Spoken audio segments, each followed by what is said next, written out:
When did time begin? Now, when I read this question, I'll read through it. When did time begin? How was it created? And who determined the length of 1 second? Does time have an end?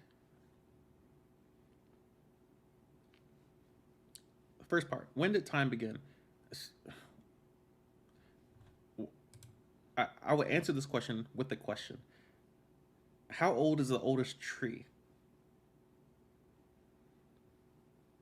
If you ask, the professionals and the scientists, the experts, they're going to tell you it's going to be around 6,000 years old.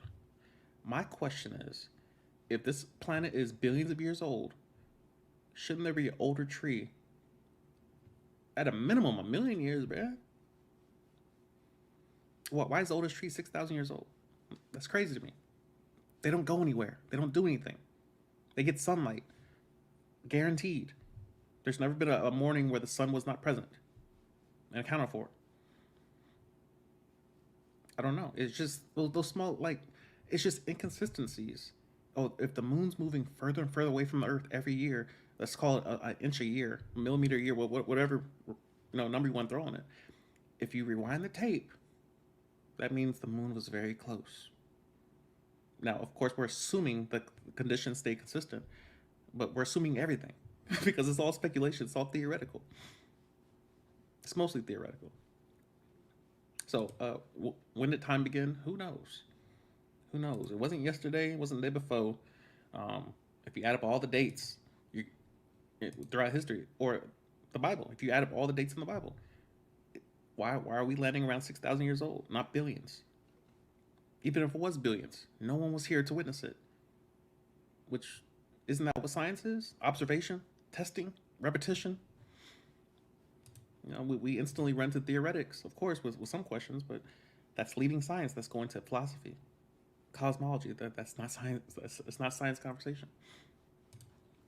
How was it created?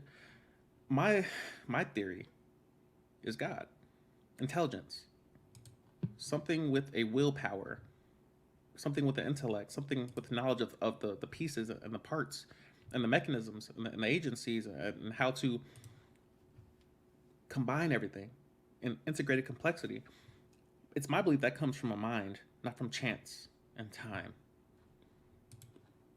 That's just my logical conclusion. How was it created? And who determined the length of 1 second? Again, we're speculating here, but it makes more sense that God created something, an intelligence whose image we're made in. It makes more sense that a mind made everything than chance made everything. You guys read the news? Apple just had a factory blow up in Southern California, and apparently all the iPhones were assembled in that process. Through the chaos, the everything just expanded quickly. It blew up from a single point. Let's call it a big bang or of sorts, and it just blew up. And somehow within that factory, all the parts integrated together and started functioning. Everything turned on and started charging and texting and bots everywhere. It doesn't make sense. But yet, when we rewind the tape and we throw that into our cosmology, oh, well, in the beginning of the universe, a dot blew up. An atom, something small to the size of an atom that fit on the size of a pin, the pin it just blew up. All the pieces went separate locations. That's a theory. It's a theory. Now, of course, the belief in God is a theory as well. But we witness intelligence creating things every single day. We can argue about intelligence. We can argue about that. Elon, is he really intelligent? Who knows? Who knows? But we see intelligent people create stuff, and then we see it out in the road, getting stuck. Tesla truck everywhere, in every single ditch. You've never seen a ditch without a Tesla truck in it. Good lord, overpriced, small. It's just it's a lot going on. A lot going on. But we see intelligence create things every single day. We see stupid people create things, create problems, create messes every day. We don't see chance creating things because chance is not a person. That's personification. I'm gonna get too far into that. But I hope that makes sense to you, because if it doesn't, you're just not. You haven't had your caffeine this morning yet. I'll be nice. Does time have an end? For us, it does. For us, it does. And probably only in physical form. Because when you're asleep, where does your mind go? It's Who knows? When you're in a coma, where does your mind go? No one knows. When you're asleep, where does pain go? Who knows?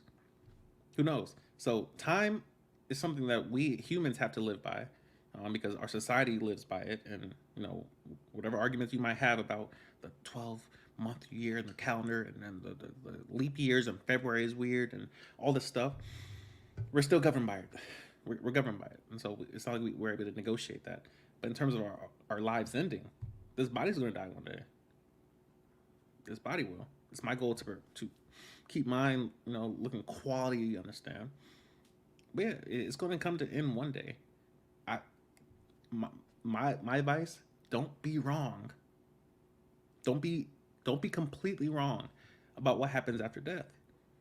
Like, that's one of the worst. Well, that's the worst mistake you can make, is being wrong with what happens after death. And of course, no one has proof, but we all have evidence. Whose evidence are you choosing to believe?